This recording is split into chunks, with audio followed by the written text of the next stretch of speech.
Good evening, ladies and gentlemen. Welcome to Drugsman Unboxing. We're at Emperor's Palace in the Bio Bubble. Sitting across from me is probably one of the most popular fighters in South Africa, big fan following, and that's Ryno Liebenberg. Welcome, Ryno. Baie dankie. Okay, Ryno, we're going to have to do it in English because everybody who watches it, we both would prefer to do it in Afrikaans.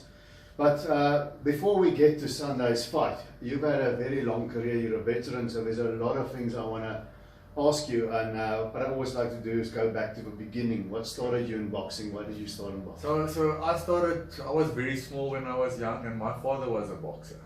So when I went into standard 6, I weighed 37 kgs. And I was small to play rugby, and I asked my father, listen, I want to go to the boxing. He said, hey, you want to go to the boxing? And he took me.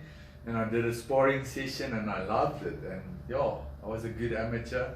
I was an amateur for about 4 years, and then I had a bike accident, broke both my arms. So I stopped boxing for roughly 10 years. Then went back into boxing just to do some fitness, went to SAs again, got disqualified, went to the... Oh, you got disqualified in the SAs, what happened? Yeah, so we were two big guys. And the ref said break or stop, and I didn't hear, and I swung a left hook and I hit the oak, and he stopped, and he fell down, and then his father told him to stay down, so they counted him out and I got disqualified. It's all good. Then we went to national trials. I was still went to national trials with Tommy Wistos, and we both got draws there. And then I hung up my gloves again, and then Tommy turned pro in 2008. And then in 2010, I heard one of my friends at a party, there's a boxing gym because I'm from the West Rand, there's no pro clubs there, a boxing gym in Newlands, and I said, okay, I'm going to go and check it out. Went there, Gert was there, I told him who I was, what I achieved. He said, hey, why don't you give it a go? And that's where it started. Okay, so that was Gert Strydom. Yes. Okay, now your first pro fight. Yes. Talk us through that experience. First pro fight was against a guy called Caster Ndow, also from the West Rand, tough guy. Yeah, I was so nervous. I remember standing there in Wembley Stadium under the lights. It was so hot. I was so nervous. Gert rubbed me on my chest and I almost passed out. I'm like, oh my God, what's happening? And then the bell rang and I threw the first jab, and then you just settle into your mojo. I think I knocked him down in round 1, round 2, and then eventually knocked him out in round 3. And then your first big rivalry you guys fought twice was Johnny Miller. Yes. I remember on Super Sport, on I think a Punchline show, you were the rematch, you were blah blah blah. That's where all the talking started. Yes. And you eventually you beat Johnny twice. Yes. And tell us about those two fights. So we're both from the West Rand. Johnny's from Witpoort, I'm from Krugersdorp. So all of a sudden, when I got into the scene after I knocked Sepang Mugali knocked Johnny Miller out for the SA title. Then I fought Sepang. Then I knocked Sepang out, and then the rivalry started. Then I fought 3 of Harold's guys in a row, and I beat all of them, and they said, okay, Johnny Miller's got the title, let's roll. And I said, sweet, let's go. And I knocked him. The first fight, I still had flu. I got into the ring with a fever of close to 40. And I knocked Johnny down 3 or 4 times, and eventually out in round 7 or 8, I can't remember. Then I had 2 or 3 more fights, won all of them by knockout, and then Johnny also won. And now it was the changed Johnny that I fought. His name wasn't the Johnny the Hurricane, it changed to Johnny Wise Guy, because he's now this box, he's going to outbox me, and I beat him again. And I'll never forget it, the second fight, the crowd was still allowed in. People actually threw money in the ring. Yes, coins and rands. You don't see it often. Yeah. They used to do it, especially something in the old special, times. yeah. And then you have to duck for coins. Yes, coins I still have a few there. And then after the Johnny Miller fight, it sort of went international. And I think your best international one was probably Dennis Gratchev for the WB silver belt. Yes. And you went to the airport, met Gratchev there. Yes. A lot of a waka again. That's it. If we look at South African fighters, very few of them market themselves well. Yeah. Now, I always say there's a handful. Kevin de Ryno markets his personal brand well. Kodisan in Longeni, and then you. Okay. Is it something that's just natural? Did you learn it? Did somebody teach it? Do you watch too much WWE? No, it's probably who I am. And I'm just honest to who I am. I'm not gonna try and be somebody else in the boxing ring as to who I am in real life.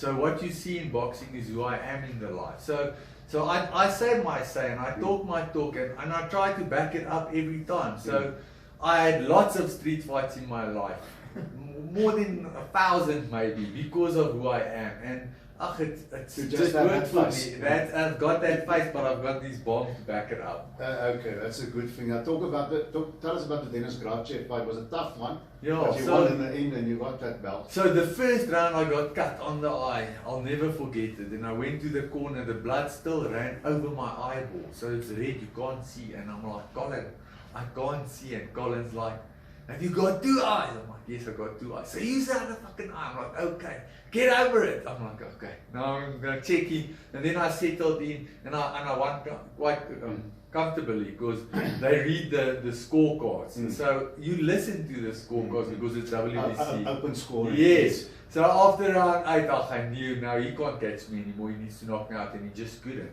And I beat him comfortably on points. Yeah. Do you like for open scoring, or do you prefer it all? Yeah, it doesn't matter. I don't. Every fight that I go into, I try and knock the person out in front of me. I never go in to try and win on points. I want to knock out everybody because in boxing they say knockout sell, and that's what put me on the map. Knockout after knockout after knockout, and that's what I believe in still today. Now, after the Grachev fight, now you're highly ranked in the WBC. You're world ranked. You're sort of on the verge of a title shot, and then along came the fight with Eleider Alvarez. Yes. I think it was Monte Carlo, Yes. wasn't it? Now, Alvarez was an undefeated Canadian-based, I think he's from Venezuela originally, Colombian. And Tommy was going to fight him at one stage in Canada, and then Tommy had one of his things that Tommy has. And you end up fighting Alvarez.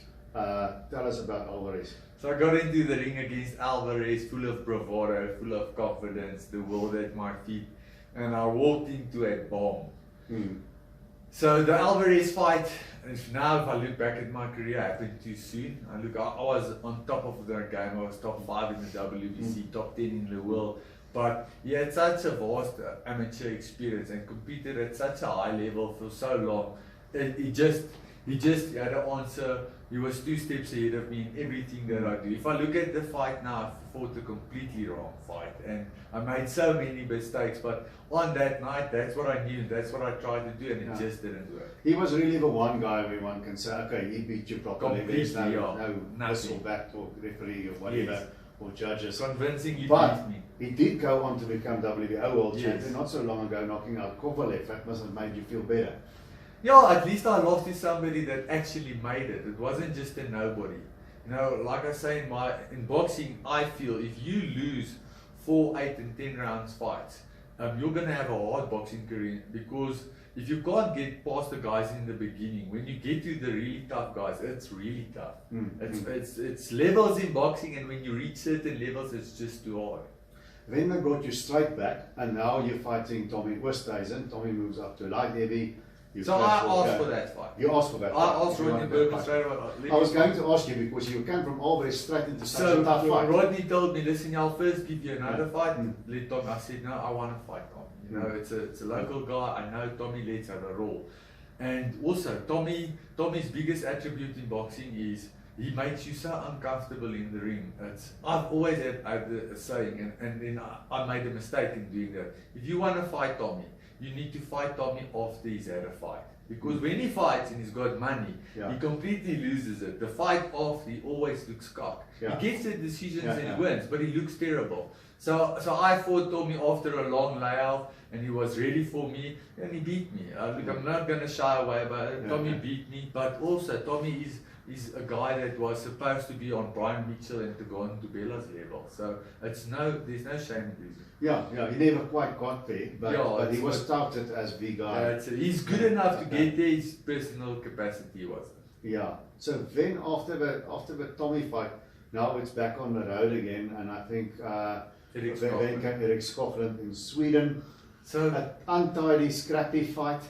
I think Skoglund, I haven't watched it in years, I think Skoglund just nicked it, but the referee helped him a lot with holding. So after the fight, and we had the worst referee ever. A referee where the cut was so bad on his face, we were covered in blood. Then the referee will say, stop, and he'll wipe his face and he'll look at the matchmaker or the promoter, and the promoter says no, and then the ref says no, he's fine, they can box. Yeah. It was mal. Afterwards, we almost murdered the referee, but he won the fight. It was a scrappy, hard fight. After the fight, I went for dope testing, and he went straight to the hospital Yes. for blood and stuff. So, it was a hard pill to swallow, because I honestly believe I should have won the fight, but I didn't. Okay, now then comes Germany, Enrico Koeling. Now that was a fight that I thought was one of your best fights. You boxed nicely behind the jab. It was probably the best Boxing, performance. yeah. Maybe not the best action fight, Yeah. but the best performance I've seen from you. And then they robbed you there against Koeling. So, 2 weeks prior to that fight, I broke a rib in sparring. So I completely popped the rib out here in the front, and then I almost pulled it out of the fight. Colin said, now let's sort it out, wait for PRP treatment.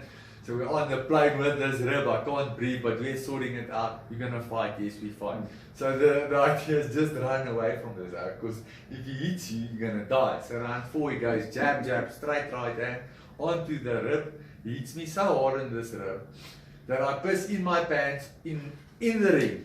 In the ring, I'm biting on my teeth just not to show anything, but the piss is running down. That's why it's important that you don't have white Yes. So I go to the corner, I tell Colin, I just pissed myself. He says, don't worry, box. Bernie says, enjoy it, just run, just move. And I'm doing it, yes, and I'm catching this guy. Everything worked. And then the judges come, split decision. I'm like, okay, I'll win a split decision. Then I lose, I'm like. Here's now the funny thing to me. Then the rematch actually does happen in South Africa. They came to South Africa. I don't know how that got pulled off, but it happened. And you always show up, like the Americans say, in terms of you're always in shape. Yes. You always give 100% effort. You don't, to me, the way I look at it, you don't always show up with the right game plan, yes, or follow the right game plan. And in the second Koeling fight, I pointed you, so, and it didn't look the same. So I got complacent in the second fight. I thought, oh, this was an easy win. It was my own thing. It happens in boxing and in life. I trained hard like I always do, but I didn't put in and then I fought for myself. Like, listen here, I ran away the first time. I ran and I tried and outbox this guy, and I lost. So I'm not gonna do it again. I'm gonna meet him toe to toe now, and then let's roll it out. And Koeling was much stronger than I am inside the ring, and I felt it. Round 9, he hit me with an uppercut. He broke my eye socket. Okay. Yeah, left uppercut, bam, and I remember jabbing, and I'm seeing like 4 of him. I'm not, let's jab until my eyes figured, and I lost a 6-4 decision to him. But that was my own bravado and my own doing. So it's one of the mistakes in boxing that I made. It doesn't happen a lot, but it did. Okay, now that was the Koeling fight, and then you decided let's reset at super middleweight. Yes. So Patrick came along, big puncher. Knockout specialist. Yes, I went down in weight, made the weight quite easily. I was strong in that fight, fit. We did everything that we needed to do. I almost had him out of the ring 4 or 5 times. I just couldn't get him out. Yeah, and then back to Germany once again, Vincent Feigenbutz. I watched that fight today actually on YouTube again. Also a good performance. You had him looking rocky. Every time round 2 he shook. Round 3 he almost went out. Round 4, so we bumped heads. The ref said headbutt. Then the following round the ref says no, it's a punch. I'm like, okay, but we went, the cut was there. Then the ref says wait, and he pulls the cut open, but it's nothing. And then he says no, you can't box anymore. I'm like, what the fuck just happened? I can't believe it. It's done. And that's it. 2 stitches and I'm out. Okay, so that was Feigenbutz. I think then you came back against Alfonso Thyssen, wasn't it?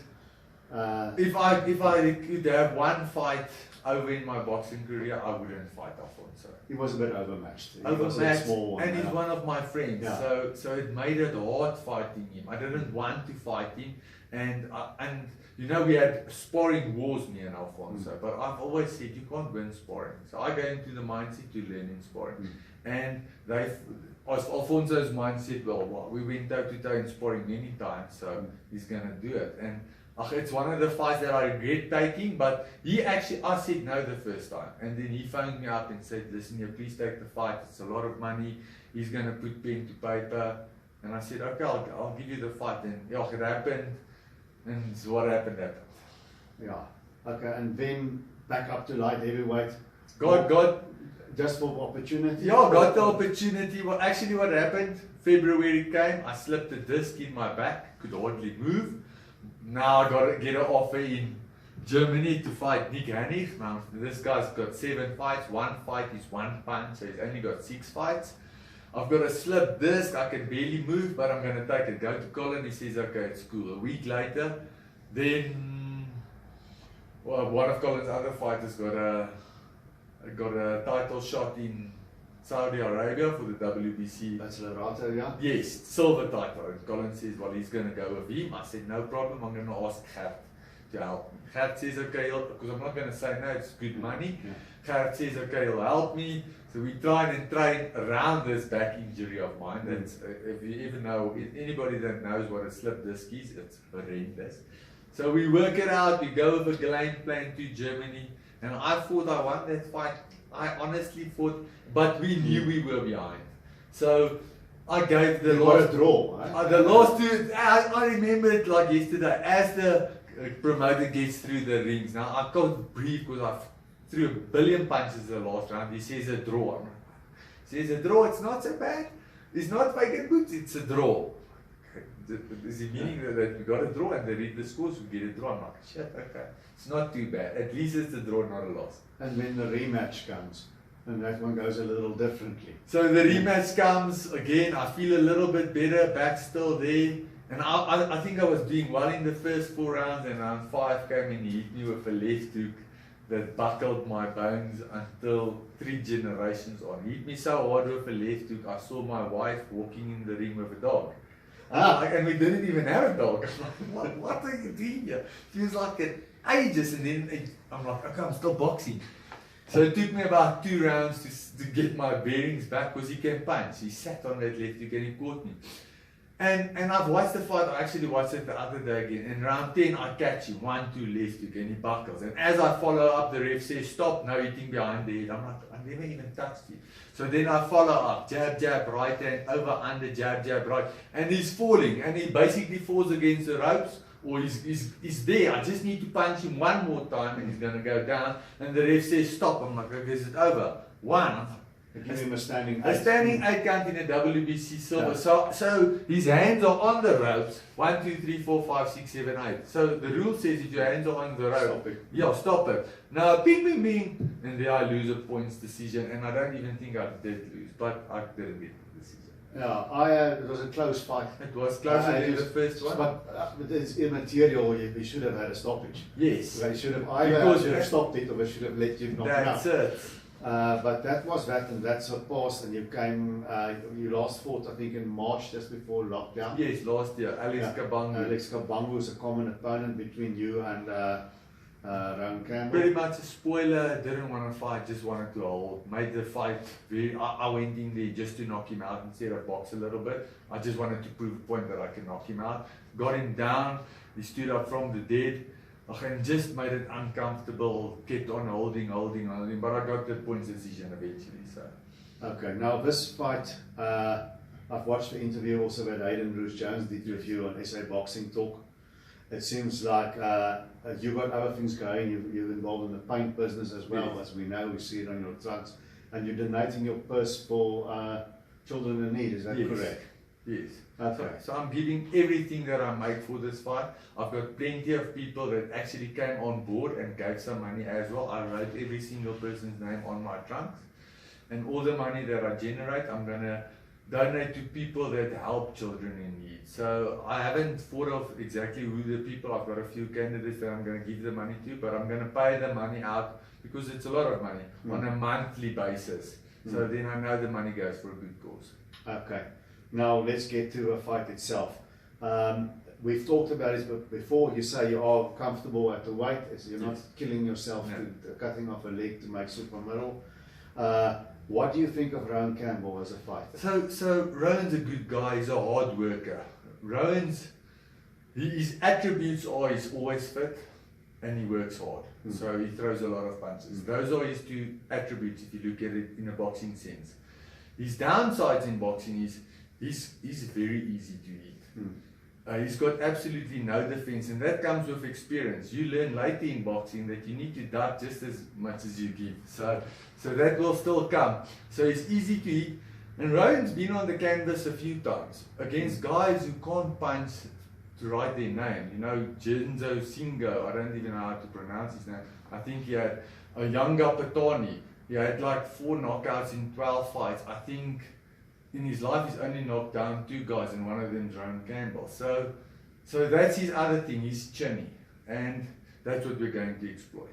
Okay, so you're gonna, you've already told me what you're going to do, Yes. but for the sake of this interview, if we can just look into the camera and you tell the people watching at home, because you have to watch Sunday afternoon on Supersport, support Ryno, the other fighters as well as the kids that he's carrying with him into the ring. But tell them what can they expect? What are you going to do today? So you're gonna expect one of the best performances of my life. I've trained exceptionally hard for this fight. I'm leaving everything in the ring because it is my last fight in South Africa against a South African. I'm gonna break Ryno Campbell down and eventually knock him out. Watch this space. Ryno Liebenberg, ready to roll, baby. There we go, that's Ryno Liebenberg, always ready to roll. Good luck, Ryno. Thank you for your career. We've enjoyed it. As you can tell, I think I've seen almost all your fights, yes, except maybe the first 2 or 3. I'll send So it to you. it's been a heck of a ride, and best of luck. Thank you very much. Thank you. Thanks, Ryno. Power.